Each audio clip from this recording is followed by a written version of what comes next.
We are ready to party. They're classy too, man. I can wear this on a date.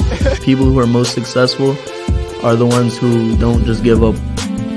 We have officially partnered up with Albemarle Paper Supply. Albemarle Paper Supply services paper products within the cities of Charlotte, Concord, Greensboro, Winston-Salem, Salisbury, Morrisville, and smaller cities in between. From fiber, plastic, and foam bowls, paper towels, tissues, napkins, takeout containers, gloves, to janitorial supplies, and much, much more, Albemarle Paper is dedicated to bring you the paper goods you need. Customers can pick up products directly at Albemarle Paper's warehouse located at 735 Henson Street in Albemarle, North Carolina, or products can be delivered to you at your business doorstep. Today's live is also brought to you by CL Driving School.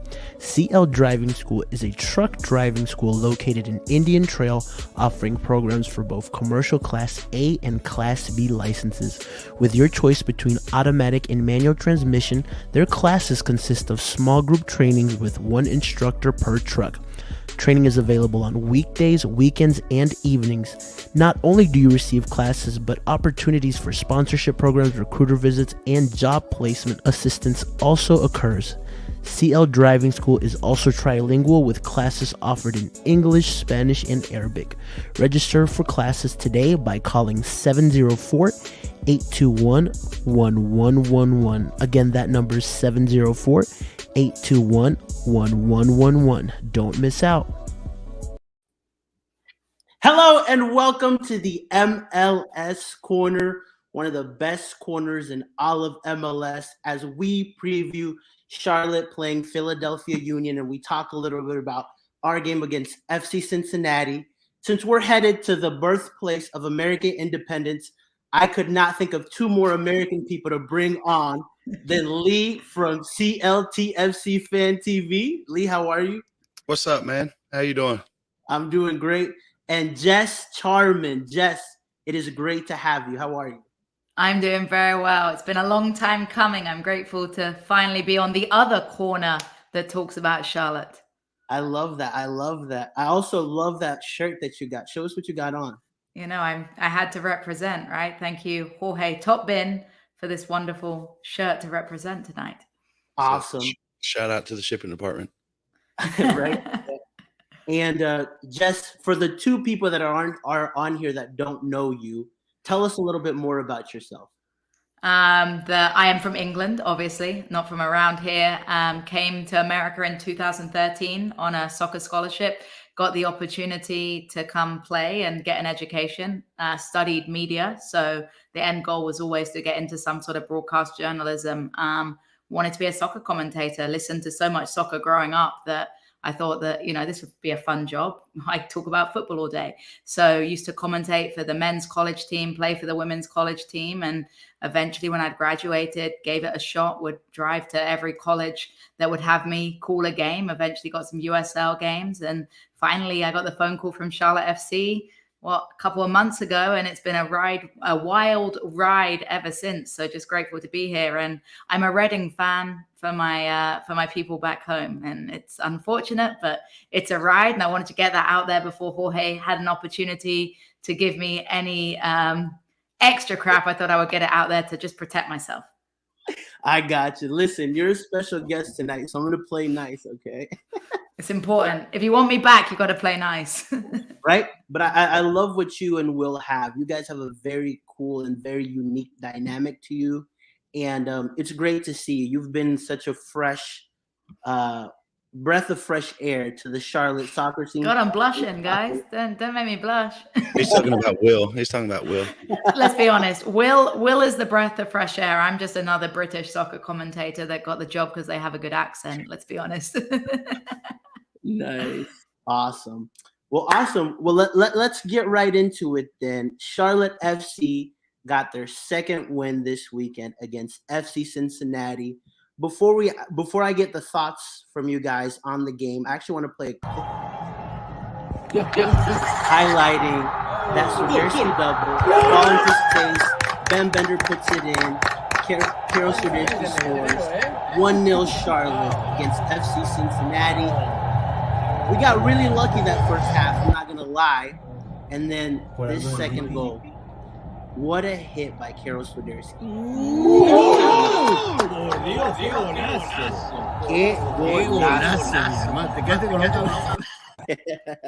I know you guys overheard all that Spanish.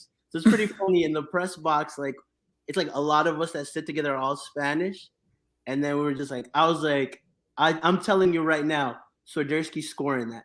Boom, it goes in. I think when he moved the ball, do you remember he like moved the ball and placed it? That was the moment when I looked at Will and I thought, you know what, maybe he takes this. And if anyone, there were 3 people over the ball, if I remember correctly, and there was no one else that was going to take it though. He knew that he had to do it. And did you see Fuchs made the comment on, I think it was Instagram, where it was like, he asked which corner, he said, just score. And there you go. And that's a player that's playing with a lot of confidence. It is. It's funny. He posted the reel that I put, and like he commented, he was like, Karol's like, left, right. He's like, it doesn't matter, man, just score it. And he did exactly that. I love that. Yeah, when Jordy was smiling, that's a funny. Oh, the meme. Right? Yeah, he had like a little smirk on his face before the ball was kicked. It's like, yeah, we know that's going in. This man, Carlos Carranza, who does CLT Soccer Show, he always celebrates a little too much. I'm like, Carlos, there's no such thing. Have you seen Willie? If Willie can keep his job and not get kicked out of the booth for his amazing shimmy dances, then anyone can celebrate. Like, it's okay. The funniest one was when we were in Atlanta, and like he just screams, "Go!" and then everybody just looks over at him. I'm like, hey, someone takes attention away from you at least. I was like, I'm not with him. Kick him out. Nice. So talk to us, Jess. Give us your thoughts on Charlotte's second win against FC Cincinnati. Look, it's a really interesting one, right? Because in a lot of the games we've played, I've always felt like we were hard done by, that the results didn't actually show how the game went. But in this one, 2-0 potentially flattered us in moments. Look, I am so happy we got the win. I am so happy we got the clean sheet. We grinded through, but there were some moments towards that end of the first half, where all I wanted was to hear the referee's whistle. They had several opportunities. They got all the momentum. But on the flip side, you can look at that as a negative, right? Or you can spin it and you can say, we rode that storm. We showed maturity in dealing with that pressure. We did enough defensively to close down those opportunities. But there were a couple of moments when I think it was Brandon Vazquez missed one from a sitter, a couple of dangerous balls across the 6. You have to wonder, against a team with better finishers, against a team that has more confidence, do they punish you? So perhaps this game and this win came at the perfect time for us to learn those lessons, right? Like, we did enough. We come away with 3 points. We come away with a 2-goal clean sheet victory. And we learn those lessons about, okay, we can't allow a daisy cutter through the 6-yard box against 100%. A better side.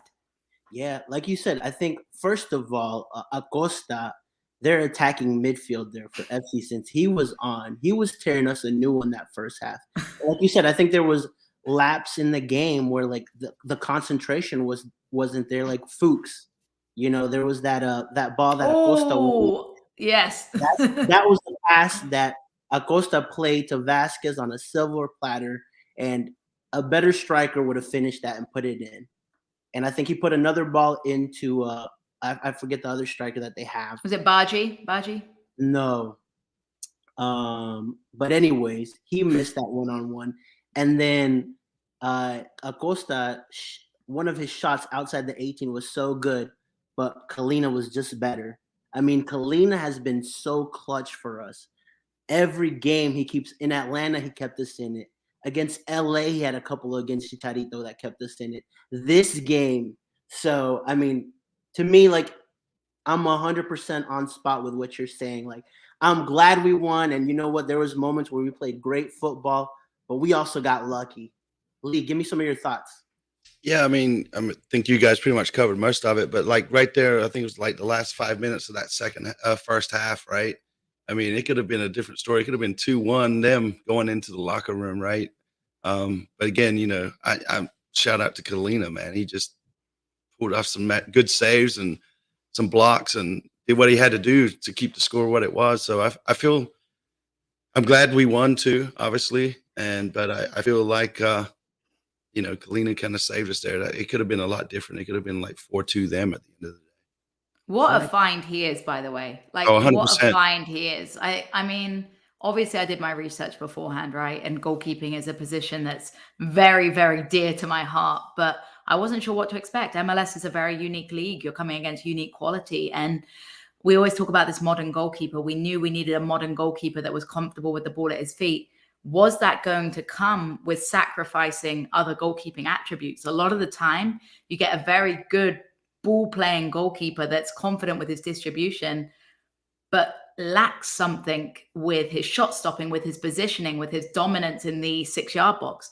Kalina's shown us he has all of those attributes, whether it be coming to pluck out corners, confidently, whether it be the defensive communication, and you see how his defenders trust him, his shot stopping, his one-on-one ability. Like, there is no attribute that I can circle out right now that I think he's lacking. And knock on wood, we don't curse him after this game, because there's a curse of the commentator. And I always get a little bit too scared when I'm praising him too heavily that something's going to happen and it's going to go through his legs next game or something. Well, we're not commentators tonight. We're just friends talking. There we go. That's it. Right. That's the safety. I also love that leadership skill and that ability that he has as well. Like, you're right. Like, that back line feels so secure having a goalie like Kalina behind them. Yeah, I mean, you've seen his accountability too, haven't you? When someone makes a mistake, did you watch him ball out Fuchs after he got caught dwindling in possession? That shows how comfortable he is in his team too. It doesn't matter whether it's a captain. It doesn't matter if it's a young player. He's willing to ball at them and, hold them accountable, which is what you have to do as a goalkeeper. 100%. The biggest fear, though, is how long do we keep him, though? Yeah. Keeps this up, right? I think he's in a stage in his career, though. Like, he's 29. He's establishing himself. I think we have him for the long term. Knock on wood, nobody comes and tries to take him. But I think we'll be a long career, though. Don't forget that. Like, 29 for a goalkeeper. The difference between a goalkeeper in their prime and a field player in their prime is, let's be honest, like, goalkeepers are fit. Like, never get me wrong. Like, they work hard as hell in practice, but they don't need the same legs. I mean, you can be playing in goal, like Lee said, 42. So, we could say this is his prime. And if he's going to make a decision to go elsewhere in the future, it would have to come soon. But I think he's happy here. That's the most important thing. He's happy here. He enjoys his team. He enjoys playing under Miguel Angel Ramirez. So all those things help keep him here. Yep. And here's my first hot question of the night for you guys. I know Kalina's been clutch for us, but Karol Swiderski also has been clutch for us. I mean, 4 goals in the last 2 games. So my question to you guys is, who has been more important in these 5 games, Kalina or Swiderski for Charlotte FC? After you, Lee. After you. Yeah, I mean, I asked this one on the fan reactions too, right? And we got mixed responses. And I want to hear from the fans as well what they think. I'm kind of torn on this, right? I mean, we didn't start really winning until Carolina showed up, right, and started scoring. But then, you can't also outscore your opposition too, right? And have that as a week in, week out sort of thing. So I don't know, man. Just because the strikers always get the spotlight, I'm gonna go with Kalina on this. You've got a goalkeeper. You've got a goalkeeper on the show. You know who I'm going for. You can go for the other one. Well, I'm just saying, though, because this has been a battle I've had, and it's like, I appreciate what Kalina's done and some of the saves he did, even in DC, right? And and against LA as well. He pulled off some saves that really kept us in that game. So, and since we have a keeper on here, I guess I'll go with Carolina. You switched around. There we go. Yeah. Look, I think Lee's hit the nail on the head for a lot of those things. You never want to be trying to outscore your opponents. You never want to go into a game thinking, well, we're going to concede 3, so we've got to score 4. I think the reason Kalina has been so impactful on this side is because he makes the saves at the key moments. The moments he's made the saves are game-changing moments. And that's the only way you can describe some of his saves. They're game-changing. You concede, it becomes 1-1. It becomes 2-1. The momentum switches, and then it's a whole different game. So I think the saves he have made have allowed Swiderski an opportunity to be involved in the way he's playing. if you go 2-0 down, Karol Swiderski's not playing with the same freedom that he's playing. He's playing with pressure on his shoulders. He's playing in a different way. And I just think the caliber of the saves and the moments and the timing have been game-changing saves that have allowed Karol Swiderski an opportunity to play the way he has. And I thought it was incredible seeing as a goalkeeper, the fact that he's been selected as man of the match twice by the club is a huge thing, because like Lee said, when do goalkeepers ever get those accolades? Maybe when they save a penalty, maybe where they, a penalty shootout win. But other than that, it's very rare that goalkeepers are framed as heroes. So Charlotte FC is doing a really good job as well of creating this hero stance for Kalina, and he deserves every part of it. Yeah, I would say just if you recorded the game or whatever, the last 5 minutes of the first half shows you how good Kalina is. Right. And how different it could have been for us going in the halftime. But yeah, we got to. And also, if you really look at all the goals that were scored on us, I mean, they've been penalties, deflected balls. I want to say there was the goal against DC in the first game. I would say Kalina could have done a little bit better. The third goal, the one that came into the box, I think he handed it and then I think the rebound, he should have sent it to a different area of the pitch potentially. Yeah. But outside of that, every other goal that's been scored on him has been a penalty or a deflected ball or like a wonder goal. So I mean, the quality of goalie that we have is up there. I think someone mentioned it in the comments. There has to be at least 4 or 5 1v1 situations where he has just come in clutch. That was 2 against Cincinnati. Yeah. And we knew, but that's the thing about this playing style, right? It comes with these sacrifices. We knew we needed a goalkeeper that would be comfortable in one-on-one situations, that's comfortable with playing a high line, that's an aggressive goalkeeper, because the nature of the beast with this system, right, is it's high risk, high reward. 100%. The risk is that at times when you turn the ball over, you're one-on-one with your goalkeeper, and he's a big presence out there, and he has real patient, he's patient with coming out. He doesn't commit. He stands big. And that's why some of the saves he's made have looked easy to like a novice. But when you think about the breakdown of what he could have done differently, they're high-class saves. 100%. I got to agree with everything you guys say. I do have to show Karol Swiderski some love, though, because ever since he started popping off, that's where we've really been getting the points. Because it's one thing to have Kalina keep us in the game. It's another thing to actually add points. And I mean, he's been on fire the last 2 games. Even in the previous press conference after a win against New England, he said, I finally feel like myself. It took him some time being in Poland, having to come back into the team, not training with the team, and now you can see it. You can see the quality of striker that we have in him. Not only the way he scores goals, but his movement off the ball. One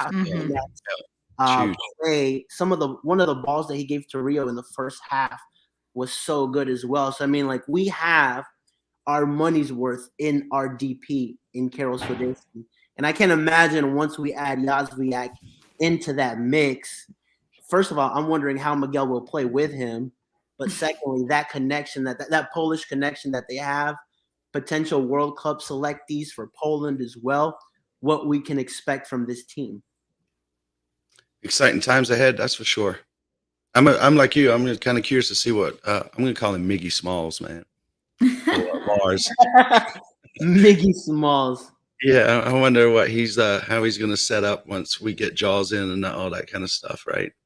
But I just love how you mentioned his link-up play, right? There were so many badly written articles by people that have clearly never watched show tape. Like, as a commentator, right? When you get a signing, what do you go and do? You go look and you study. And it was so clear that this was the sort of player that he wants to be, that he wants to come back defensively to win the ball. He wants to create his own opportunities. He wants to bring other people into the game. So all those writers that are so-called experts that were claiming that he is a big target forward that is just going to score tap-ins, I call BS. It's ridiculous how poor sometimes these journalists do their research, because you could have watched 20 minutes of him play at one of his former clubs and you would know he wasn't that kind of forward. But it's so nice to be able to see him play freely and look like he's enjoying himself. And so much of that has to do with Rios, though. Let's be honest. Like, I think he is an unsung hero with this addition and allowing Swiderski to shine. Yeah, it'd be nice to see him get a goal next week. Oh, he would deserve it, wouldn't he? I mean, he deserved it this weekend. He should have. I feel like he could have done better on his finish in that second half. That ball that Altivar played to Titi and then Titi to him, where he was 1v1 with the goalie, I feel like that should have went in. But that leads me to my next question. Who's been Charlotte FC's most underrated player so far? Go ahead, Jess. I'll let you start this one off. You know why it's hard? You know why it's hard to pick this question? Because honestly, Charlotte FC fans are so positive. Like, it feels like every player has been able to get like adamant praise. I think that every player has been circled out. Now, my big surprise player would be Brian Bronico. And I mean, I know he didn't get a chance to play as much as he should have this weekend, but he's been a player that I don't think many of us thought were going to have as huge of a role as he has in there. I think he's been brilliant. Maybe Guzman Corujo. You know, there's a lot of people that realize that he's a good defender, but he doesn't get that much praise.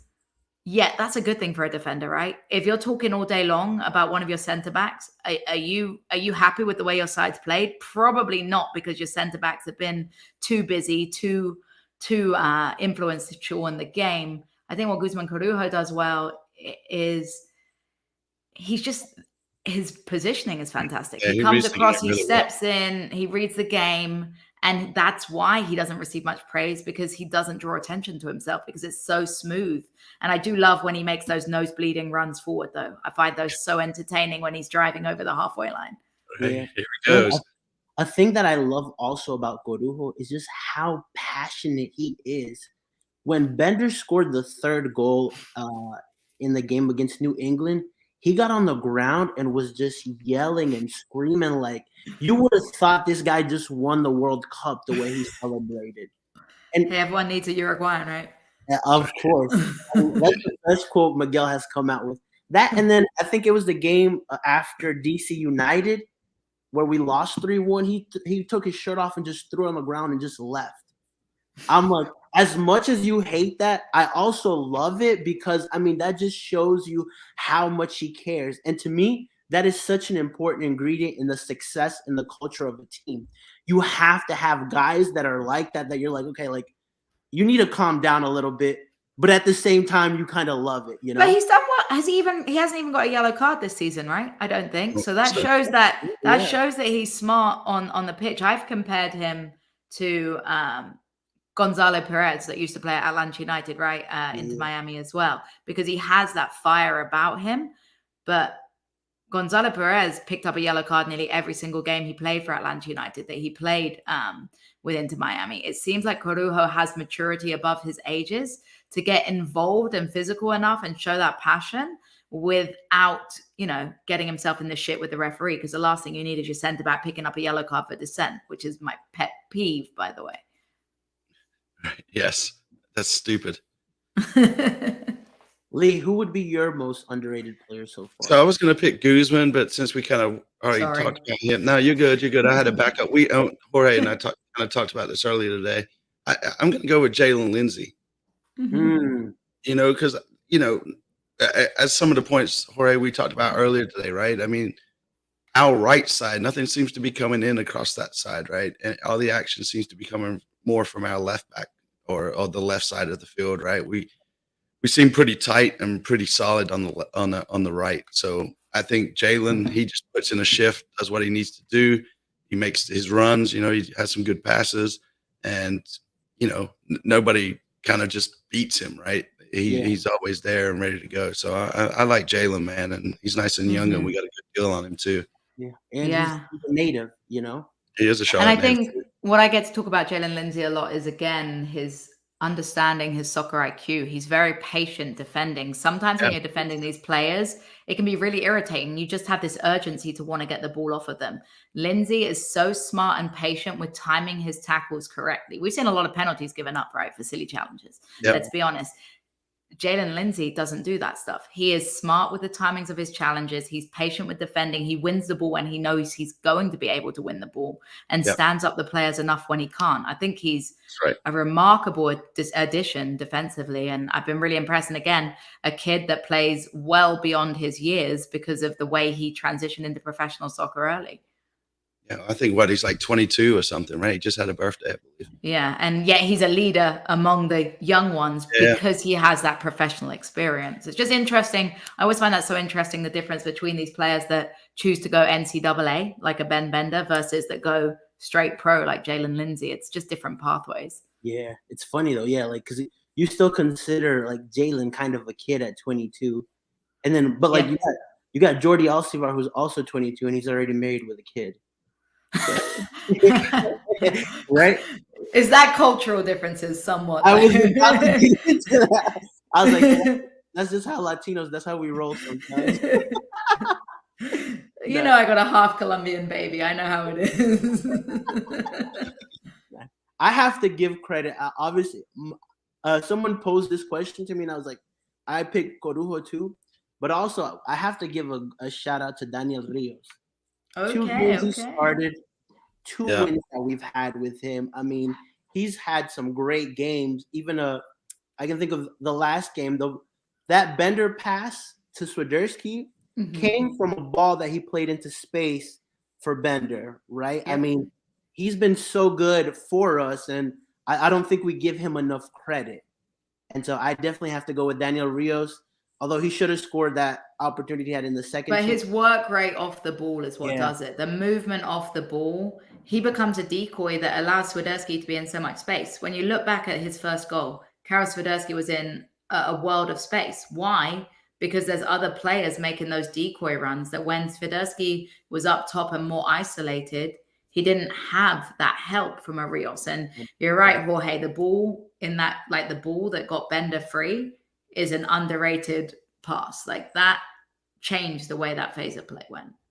100%. So shout out to Rios, because I don't think he gets enough love from all of us. I think the most popular players now are Kalina, Bender, and Swiderski. Yeah, these glory hunters. I know, right? Yeah, we love you, Rios. To be honest, we don't give enough Swiderski enough. We give Swiderski. I think Swiderski. Oh, we give him plenty of love, man. We give him plenty of love. We give that guy's head is blowing up like a balloon from all the praise we've given him. Right. Swiderski. Yes. Yeah. Awesome. So let's move on a little bit and talk about Philadelphia Union, the team that's first in the East right now. They've got 3 wins and a tie, back-to-back clean sheets in the last 2 games, conference finalists last season. Is this a game that we can get points out of? Yeah, every game we can get points out of. That's what's so fun about MLS. You never know what's going to happen. You never know, what each side's going to perform on. And the way that Charlotte FC plays, something that I'm very proud of this club, is that the manager feels like they can compete against everyone. There's a lot of teams that see Philadelphia Union on their schedule away from home, and they have a game plan. They're going to go away from home, park the bus, defend, just try and run away with a point, a 0-0 draw. I don't see Miguel Angel Ramirez doing that. I see him telling his players that, it's going to be a tough challenge, and it's going to be difficult, but to be the best, you've got to beat the best, right? So I think he really instills that attitude into the players. So I think we can get points. I think it depends very much on the first 15 minutes and the precedent that we set within those first 15 minutes. But I think if you frustrate Philadelphia for those 15 minutes, if you keep them, away from the goal, if you try and create a couple of opportunities, it's anybody's ball game. And that's why MLS is such a special league. Yeah. I think this is going to be a very, very tough game for us, though. I mean, Philadelphia has a style, very direct team. I mean, they've got probably one of the best defenses in all the MLS, probably the best left back in the league in Kai Wagner. I mean, a team with a coach that's been there for 8 years. They know how they're going to play, and they've been consistently at the top. So I think, just like there was opportunities for Cincinnati to be up on us, I feel like this is going to be the same thing with Philly. And I feel a little bit different about Philly. I feel like if Philly gets the chances, they're going to put them away. Lee, your thoughts? Yeah, I just think this is gonna, again, kind of going back to the Charleston days up until this weekend, right? We've seen a lot of progression in Charlotte, and it's going to be interesting to see with playing Philly, like how far we really come, right? This is a real true test, I think, at least this season so far. And personally, I think it'll probably be like a 1-1, but not from the lack of us attacking and parking the bus, but more so just because that's the way the game's going to go. I would take a 1-1. I'll tell you that now. Like I would probably put a point in my bag and run very, very far away if we can get a 1-1. Well, we got a tough stretch coming up, so I'll take a 1-1 out of Philly. That's why I thought this weekend against Cincy was so important to win no matter what, because the stretch of games that we've got coming up, we've got Philly, we've got Atlanta, who's also not an easy team.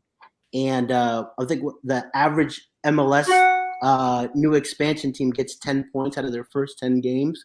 We're a little bit over halfway there. We pull a tie in Philly and win against Atlanta, we're there. It puts us at a really good spot. And we haven't even added Yazviak yet. Like I mentioned that earlier. So I think this weekend, like you said, is really going to tell us what Charlotte FC can do. And you're right. Ever since the beginning of the season, I've betted on the team, not because of the quality that we have on the team, which we're starting to see some of that, but because of the coach that we have, who has proven that can do a lot with less. And a coach that's willing to understand where he's wrong as well too, which is so rare. A lot of coaches, you have to have quite a big ego to be a coach, right? Because you've got to be able to be bossy. You've got to be able to take some stick. And I think what's special about Ramirez is that he's willing to adjust and change things. He's willing to be flexible. He's willing to make mistakes. Substitutions at halftime. How often do you see managers willing to really put their nuts out there and show, okay, I made a mistake. Let's change the personnel out there. He's willing, to piss some players off. Look at Alcivar, right? Alcivar didn't come here expecting not to play for the first few matches. But guess what? Miguel Ramirez had other ideas for him. He had a way to motivate him. He knew, okay, if I sit this guy down, wait till he's ready, wait till he's up to the physicality of MLS, I'm going to get the most out of him. And I think he's done that. So I'm a big Miguel Ramirez fan. 100%. Also, a thing I would add also that I feel like if I was a different coach would be Miguel Angel's unpredictability. We've played multiple formations. We played a 5-3-2, a 4-3-3, a 4-4-2 with a diamond midfield. I mean, we've seen players in multiple positions. I've seen Sergio in the 6 to 8 to 10. We've seen Ben thrown on the left as a false 9 in the mid. Like, you're looking at this and you're like, okay, like, what is this man going to do next game? You know what I'm saying? And so I love that as well, that he bases everything he does off the next opponent, but even the next opponent isn't sure what he's actually gonna do for that game. Mm-hmm. Yeah, I don't know if it's because we're naive, but I just, as a fan, right, I don't feel afraid or scared of going into a game. I feel like we're always going to be in the mix. It's like nobody is really great feeling, right? Yeah, it's a great feeling. Sometimes you can see a matchup. It's like, man, we're just going to get our asses handed to us. But I don't know. I don't feel that way. I feel that we're always going to be in the game, at least so far this season, right? Nobody's outplayed us, in my opinion. We've just been unlucky in the first 2 games. And honestly, having watched Philadelphia and done a little bit of my research so far, they play a really high back line. Now, if we can be smart, we've got the speed over the top. We've seen the balls over the top. Sometimes we have to go direct, but those sorts of balls like that Swiderski played over the top for Rios, for instance, if they have a high back line, you're going to see a lot of one-on-ones. They also like to press really high. Now, how good do you feel about us playing around the press now? Really good compared to how we felt against DC. If we can play around that press, they're going to press vigorously. They're going to press high. If we play around that press, we're going to find ourselves with those numerical overloads again in their offensive third. So I think that I'm glad this match is happening after, a 5 games instead of game 1, because I think we've come a long way with our style of play, with our speed of play, with our transition from defense to offense. And Lee, I feel the same way as you. Maybe I'm naive, but I truly don't see us getting our asses handed to us. I think we're going to be very competitive. And potentially really psych out Philadelphia if we stay in the game long enough. 100%. We just have our back line sometimes. I know you said that we're more comfortable playing off the back sometimes, but there's moments of misjudgment that I think Philadelphia would capitalize on that Cincy didn't, in my opinion. So, 100%, 100%. But we're slowly getting past that. We'll be good. We'll be good. At least 1-1. It's like what Miguel. Someone asked him about, like, I think it was Will that asked him about playing such a risky way. He's like, but what's life without risk? Yeah, but that's a great, and Will knows better than that. I love my partner, Willie P, but he knows better than to ask Miguel Angel Ramirez about his playing style, because he is always going to play the beautiful way, right? He's always going to play the quote unquote right way of playing. He wants to move the ball around. And you're right, Jorge, there are some shaky moments, but I think a lot of the time it's more nervous for us up there from the angle we're watching down on it than at the field level. I think they know how much time they have. They're feeling confident. And there's only been 1 or 2 turnovers. The only one I can remember that sticks out like a sore thumb was Fuchs trying to, like, around the world, the on-rushing forward. And I love Christian Fuchs. He's a quality player, but probably not a good idea on the edge of the 18-yard box. Right. Yeah. And like you said, like, they're more comfortable now. That's the word. From the game against Charleston Battery, this one, night and day. Dude, I thought it was going to be a long season. I was really worried about having to put a positive, but you don't have to put a positive spin on everything. I do. Can you imagine being in my role, how that was going? I was like, yo. 4 days after this man said we're screwed, we see that. Oh, man. Yeah. But here's the thing. I think if we can keep ourselves within 7th place and 10th place up until the summertime, maybe we add a third DP, add a couple of missing pieces that Miguel sees that we need, we could be a playoff team. You know, I know someone asked them last week about present tense, Jorge. You must live in the present. You remember how mad he got? He got so mad about the playoff question because you can't think about the future, Jorge. Only the present. He said, if I didn't win this game, would you be asking me that question? I was like, oh. I'm glad it wasn't me that asked it. I listened back and I was like, I'd be quaking in my boots. I wouldn't want to make that mad. Oh, man. Does he get mad, though? He always seems so calm and collective when I talk with him. He's like the scary teacher, you know, the one that you want to respect you. Like, almost like he doesn't get mad. He just talks sternly. And because you respect him so much, you're so disappointed that you disappointed him. Yeah. Double disappointment. Also, here's another thing. If you want to get Miguel mad, is talk about stats that he thinks are wrong. Like, you bring up stats and he thinks it's great. He's like, no, I'll go grab my stats and show you. like you don't know how we play this game. We have our own stats. We don't trust MLS stats. Yeah. I was like, man, this is funny because this is the second time he's brought that up. So some of these Miguel pressers are very, very interesting. I'm like, what? I don't ask anything. When I go, I just sit there and smile and just hope people ask the questions I want without making me look like I'm the bad guy. Maybe that'll be next presser he does. I'll just come in there and ask him about playoffs and bring in wrong statistics. Just and mention that Jess has a question for him. Yeah, just be like, hey, you remember the English girl that made you blush? Yeah, she's asking questions virtually. Here she is. Love that. All right, guys. So finally, score predictions. I'm gonna start off with you, Lee. Be bold, bro. Be bold. Be bold. Well, as we all know, every time I bet against that team, we win. So I feel like I have to make up some bullshit results so that we win. But I seriously think a 1-1. I would love to see us nick it and get a 2-1, but I think it's going to be 1-1, and it's going to be a real close game. All right. Who scores for you? And then everybody in the comments, too. I want to see what you guys think. So who scores for us? I mean, it'd be easy to pick Carroll, right? But I maybe we go with somebody like Rios this time, right? He gets his first goal. Rios gets his first goal in a 1-1 tie in Philly. Yep, I'll take it. How about you, Jess? Let's be ambitious. Let's be ambitious here. Let's go with a 2-1 win, 95th minute winner. Ooh, from Fuchs. From a Deflection. corner kick. From The Fuchs from a deflection. corner kick. Oh, it would be so nice. It would be so nice. Like I say, I would love, like, if we get points, I'll be very proud of this side. But I think yeah, you.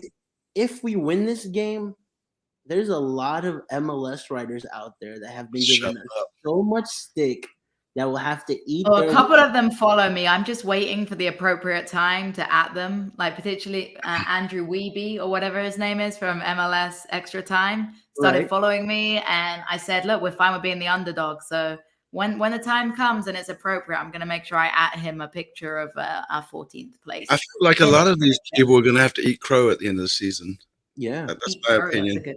Yeah. Right? I think they're going to have to come through and say, like, Charlotte actually surprised them. Swigolaski. I like that. Swigolaski. That's a good one.